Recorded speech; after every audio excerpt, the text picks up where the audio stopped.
Good evening. आज हम discuss करेंगे criminal procedure code, inquiry, investigation and trial.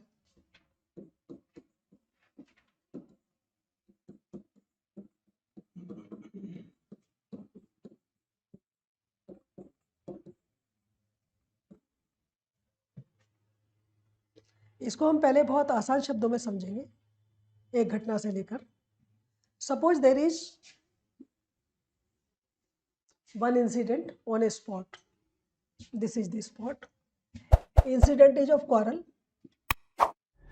से नाइफ से अटैक हुआ किसी पर। ओके, सबसे पहले क्या होगा, या तो जिस पर अटैक हुआ है वो पुलिस को इन्फॉर्म करे, information, we will have information also, information, inquiry and trial।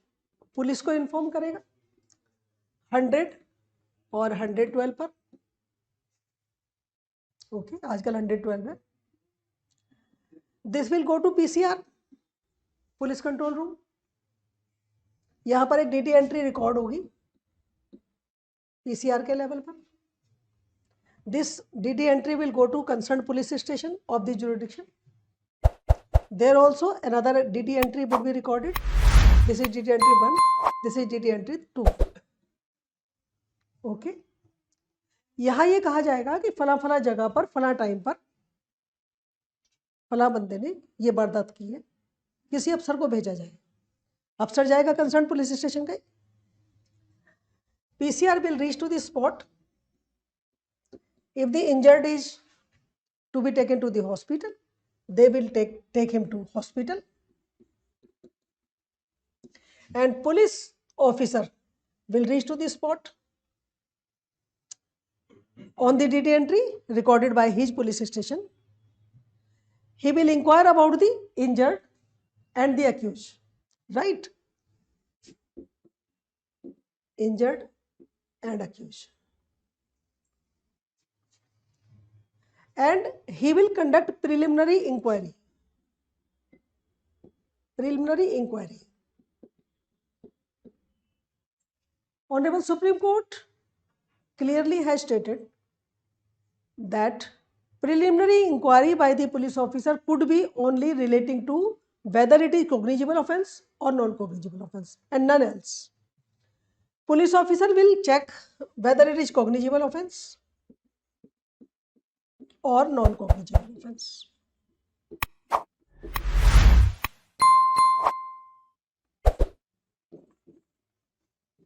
Okay. If it is cognizable offence, then this police officer will send a Rukka endorsement on the statement recorded from the spot. यहाँ पर कोई भी मिला, चाहे injured का relative मिला है या इंजर्ड मिला है, अगर कोई मिल रहा है या इंफॉर्मेंट मिल रहा है तो उसकी स्टेटमेंट इन्होंने रिकॉर्ड कर ली। अगर इंजर्ड मिल गया तो इंजर्ड की स्टेटमेंट, कोई और मिल गया तो भी उसकी स्टेटमेंट, और उस पर एक रुक्का तैयार किया। रुक्का means endorsement on that statement. उसमें क्या लिखेगा रुक्के में वो कि cognizable offence has been disclosed out of the circumstances and facts of the case. If it is a cognizable offence, then the person will go to police station, will record FIR under 154 CRPC.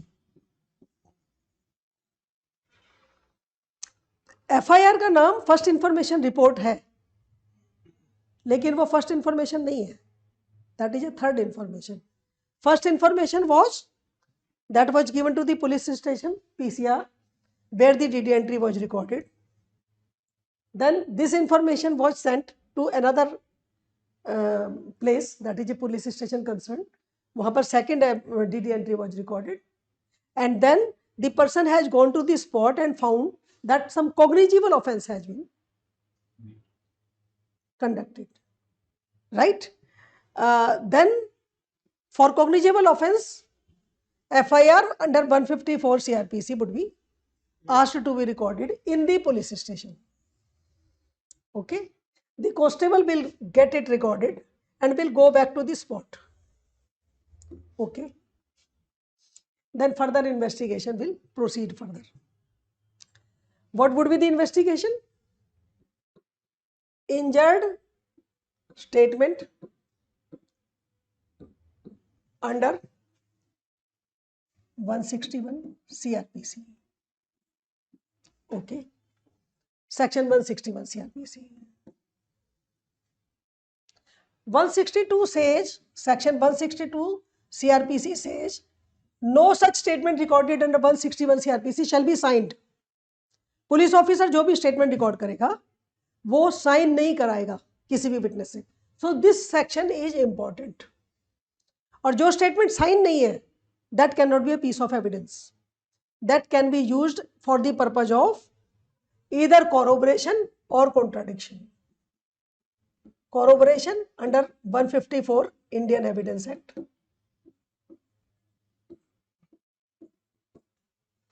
And contradiction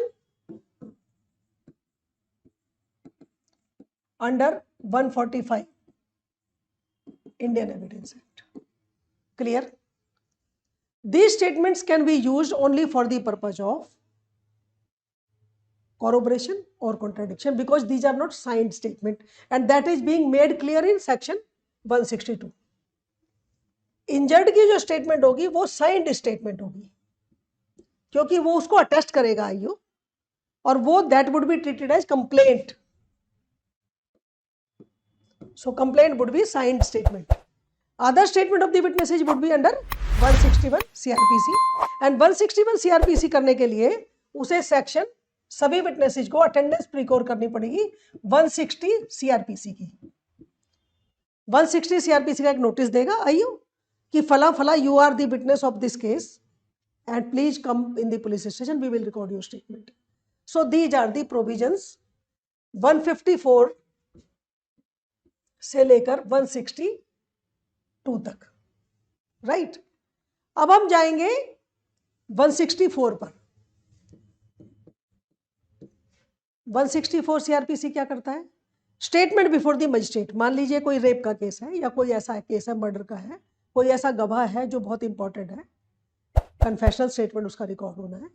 तो 164 CRPC में confessional statement और victim statement और rape cases और sexual harassment cases record होगा. This statement would be recorded by the magistrate.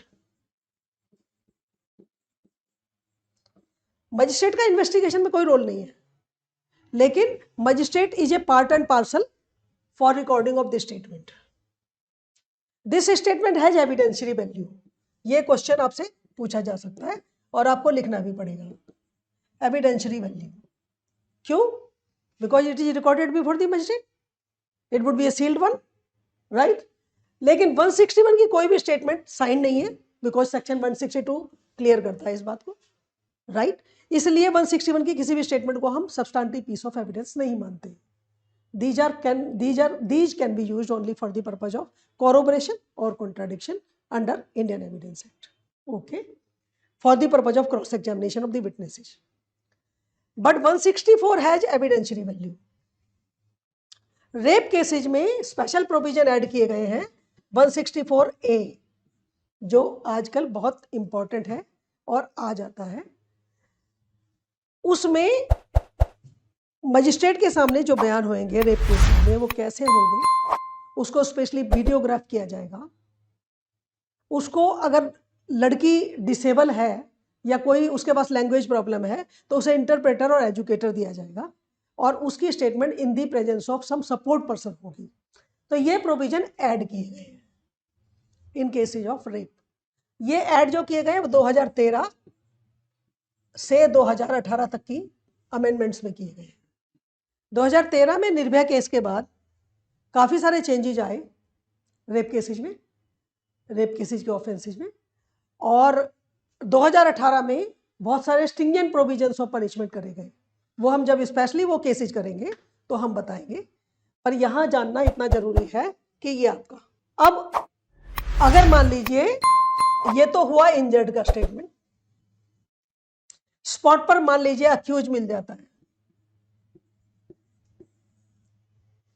तो क्या होगा? Accused को अरेस्ट किया जाएगा. अरेस्ट के लिए प्रोविजन 167 CRPC बहुत इंपॉर्टेंट है। अरेस्ट पर हम सेपरेट लेक्चर देंगे, हमने सेपरेट लेक्चर दिया भी हुआ है कि अरेस्ट के क्या क्या प्रोविजंस है, सुप्रीम कोर्ट की क्या क्या गाइडलाइंस है, किन केसेज में पुलिस वाला अरेस्ट कर सकता है अक्यूज को और किन केसेज में उसकी अरेस्ट को अवॉइड भी कर सकता है, राइट। उसके लिए सेक्शन 41 CRPC हमें साथ में पढ़ना होगा, क्योंकि 41 में ये बता रखा है कि किन केसेज में नोटिस पर हम अक्यूज को अरेस्ट करेंगे, किन केसेज में हम अरेस्ट नहीं करेंगे। अरनेश कुमार का केस है जो आपने सुना होगा, वो आपको पढ़ने के लिए जरूरी है। उसके लिए तो अरेस्ट के लिए हम अलग से बताएंगे। 167 में अरेस्ट के बाद प्रोविजन डाल रखा है,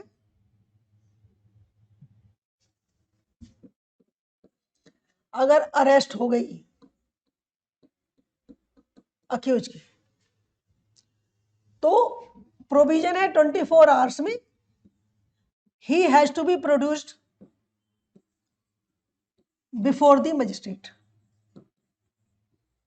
मजिस्ट्रेट कौन? जिसको टेरिटोरियल ज्यूरिडिक्शन है, और नियरिंग मजिस्ट्रेट अगर ऑड आवर्स है, राइट। 24 आवर्स में वो पीरियड निकाल दिया जाएगा जो उसका डिस्टेंस का है। डिस्टेंस को एक्सक्लूड करेंगे, डिस्टेंस के पीरियड को।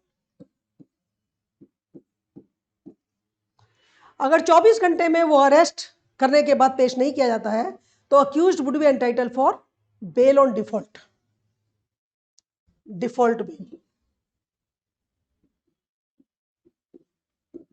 ओके, फर्स्ट थिंग 167 में 24 आवर्स में उसको प्रोड्यूस करना है अक्यूज को। अगर वो कस्टडी में रहता है तो बेल एप्लीकेशन, बेल प्रोविजंस 436 से 439 तक CRPC में लगेंगे। 436 is relating to bailable offense.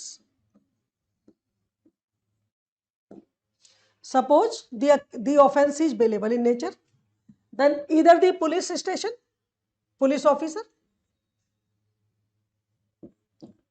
or the magistrate before whom the accused is being produced, bail would be granted, bail orders would be passed.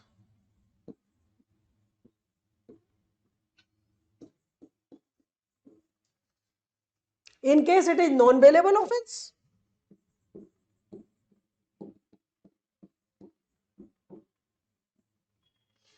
then bail application shall be moved under 437 CRPC or 439 CRPC. Okay, 437 CRPC before the magistrate, 439 before the sessions or high court. Okay.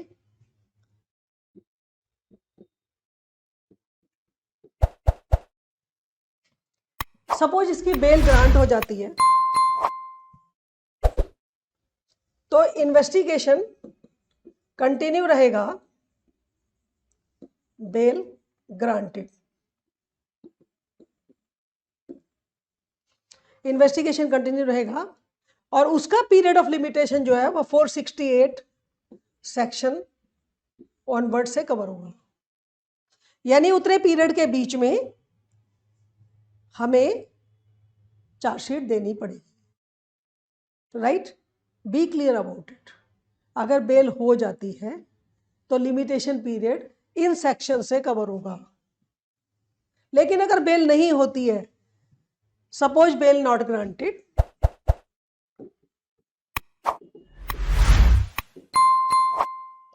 then 167(2) CRPC would be applicable. Charge sheet has to be filed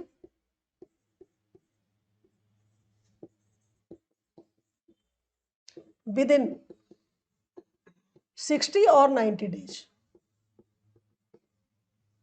of the date of arrest. First day निकाल देंगे, right. 60 days for the offense is less than 10 years imprisonment, 90 days, more than 10 years imprisonment. Okay. Suppose charge sheet not filed within 60 or 90 days, then default bail would be granted.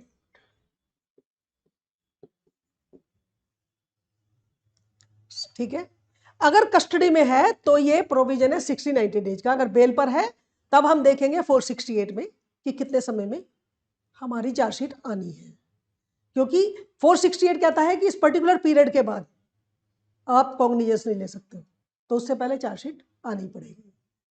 सो ये हुआ general provision of information, investigation, arrest and charge sheet.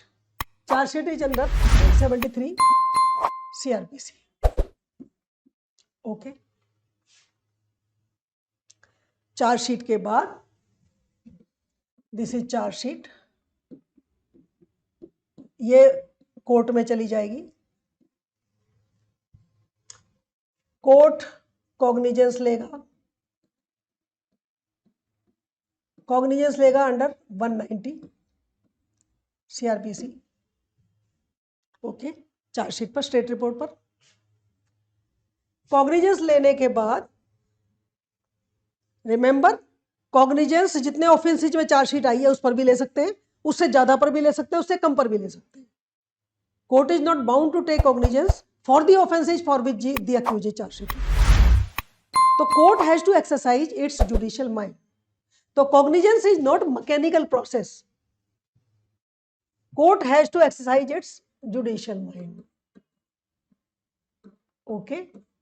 तो यहां police investigation शुरू हुआ और यहां court inquiry शुरू हो गई. Okay, inquiry at every stage होती जाएगी, कॉग्निजेंस की स्टेज पर भी, चार्ज की स्टेज पर भी और आगे भी. ठीक है, कॉग्निजेंस के बाद आ गई चार्ज की स्टेज. ये कॉग्निजेंस 190 में हो गया, अब हमने चार्ज की स्टेज कर दी. चार्ज पर court will again exercise its judicial mind whether charge for the offenses charge sheeted are to be framed or the accused to discharge. Suppose court comes to the conclusion कि accused के ऊपर कोई भी offense जो chargesheet किया गया है उसका मटेरियल है ही नहीं सफिशिएंट, तो अक्यूज कैन बी डिस्चार्ज. पहली सिचुएशन. दूसरी situation, charges for offences whether mention और not in the chargesheet can be framed.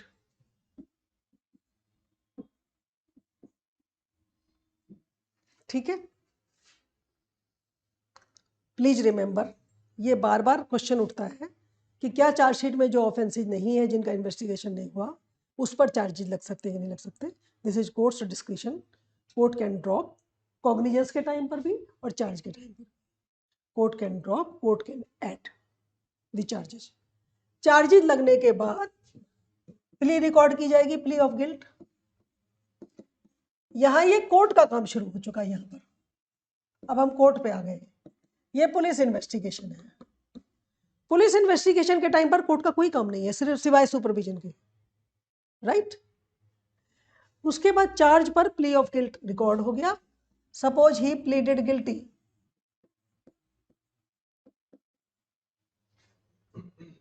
Then conviction and sentence.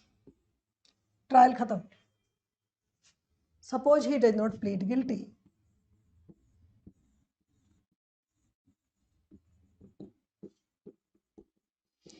Then trial shall commence. Trial shall commence.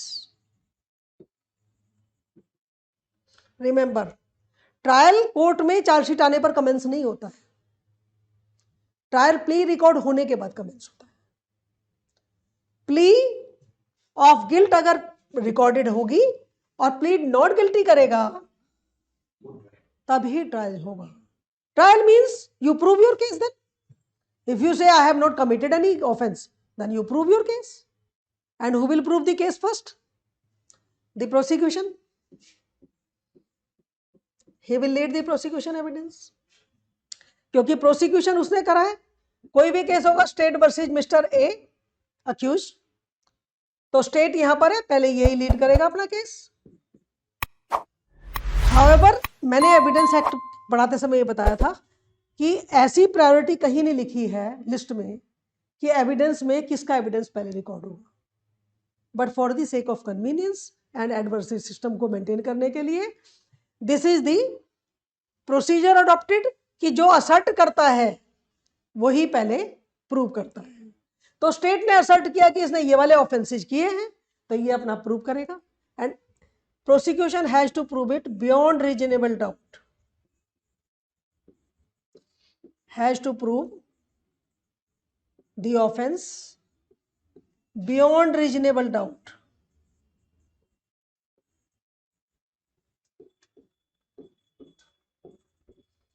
Beyond reasonable doubt का meaning मैंने बताया था, किसी भी तरह का कोई डाउट नहीं है कि उसने ऑफेंस कमिट किया है. Means all hypothesis lead to one and one conclusion that he has committed the offence. Right. Prosecution evidence आपका जब जाएगा, प्रोसिक्यूशन एविडेंस के क्लोज होने के बाद स्टेटमेंट ऑफ अक्यूज होगा अंडर 281 और 313 CRPC. 281 में सारा का सारा निचोड़ कर लेते हैं और memo of statement of accuse record करते हैं कि ऐसा ऐसा पूरे ऑफेंस से ये पाया गया मटेरियल से कि तुमने ये ऑफेंस कमिट किया है, अब तुम बताइए कि तुम क्या कहना चाहते हैं. राइट. और यहां पर भी अगर ये अक्यूज एडमिट कर लेता है कि okay all the material placed before me I admit I have done it, तो वो कन्विक्ट हो जाएगा. और अगर वो कहता है कि सारा झूठ है, मैंने कुछ नहीं किया है, तो उससे पूछा जाएगा कि आप अपना डिफेंस देना चाहते हो या नहीं देना चाहते हो. अगर वो कहता है यस, देन डिफेंडेंट एविडेंस देना पड़ेगा उसे. 313 की स्टेटमेंट क्या है कि उसमें एक एक इंक्रीमेंटिंग एविडेंस को कोर्ट उसके सामने पुट करेगा और वो एक एक को डिनाई करेगा.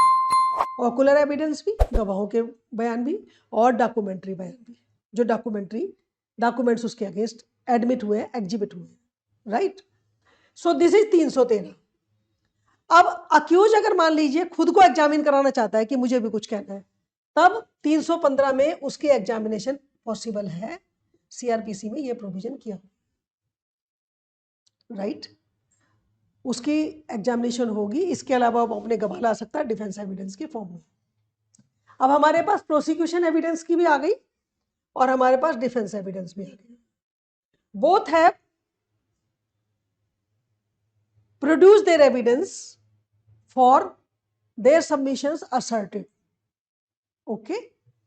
Then now this is a stage of final argument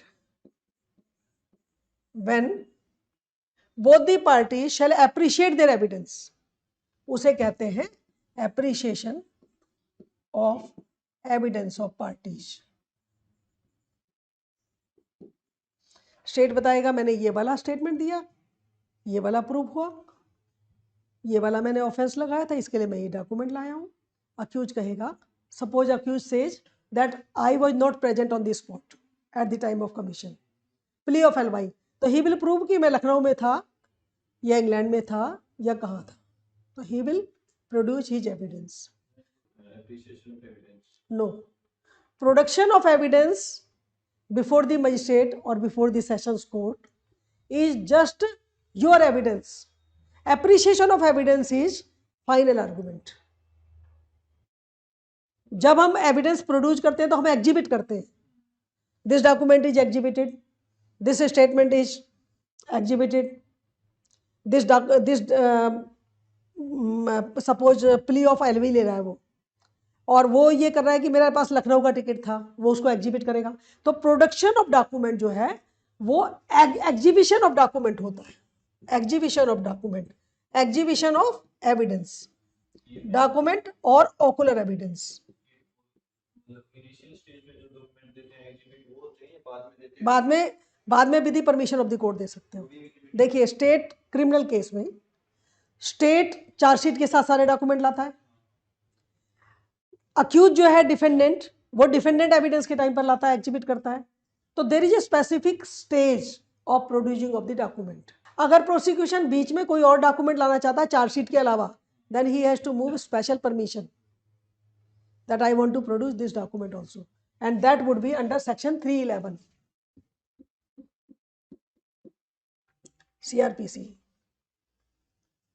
वो 311 CRPC में एक एप्लीकेशन लगाएगा कि मुझे ये डॉक्यूमेंट पेश करना है या ये गवाह पेश करना है।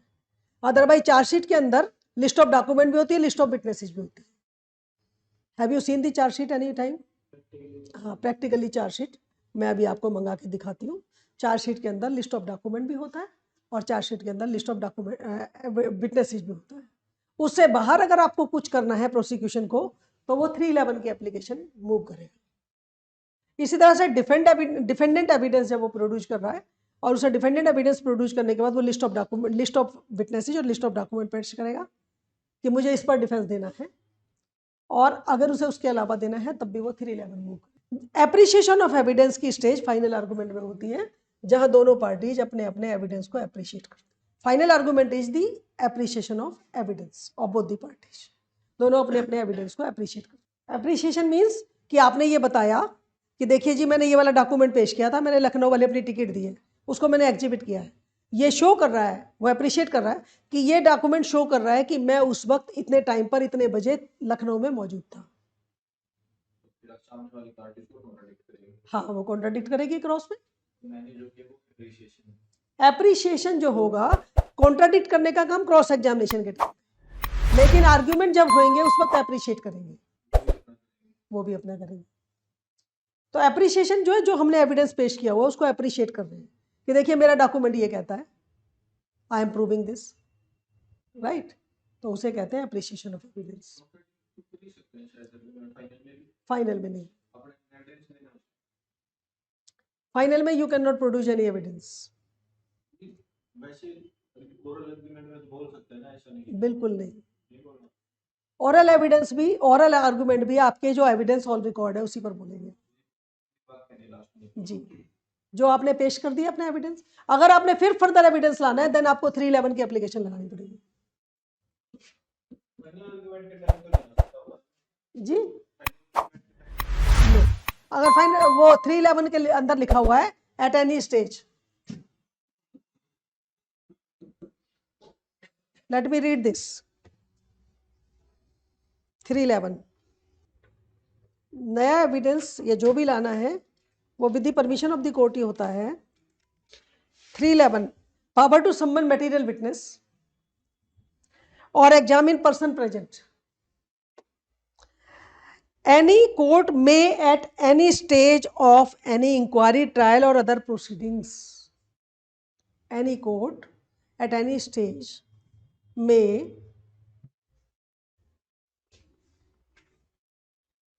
at any stage of any inquiry, stay a trial or other proceedings under this code summon any person as a witness or examine any person in attendance, though not summoned as a witness, or recall or re-examine any person already examined, and the court shall summon and examine or recall and re-examine any such person if his evidence appears to be essential for just decision of the case। मान लीजिए final argument के time पर आप appreciate कर रहे हो अपने evidence को और उस वक्त आपको लगा कि you want to produce something, some evidence, then you have to go to take the help of section 311 CRPC। Okay, and court at any stage, अगर उसे लगता है कि जस्ट डिसीजन ऑफ ट्रायल के लिए ये जरूरी है तो दे में समन एनी विटनेस, जो एग्जामिन है उसको भी रिकॉल कर सकते हैं। क्लियर? तो सेक्शन 311 की हेल्प लिए बिना you can not reproduce your evidence. Okay, after appreciation judgment would be recorded. And what is judgment? What is judgment? Anyone? Verdict तो जजमेंट का दूसरा नाम हो गया। Judgment is statement of reasons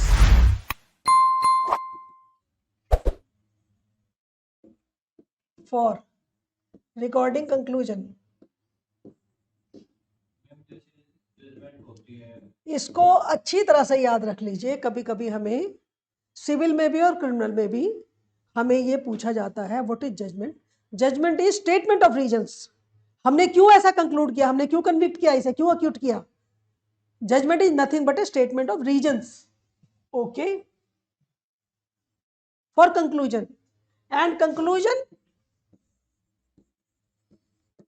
may be conviction or acquittal. In criminal case and in civil case, conclusion could be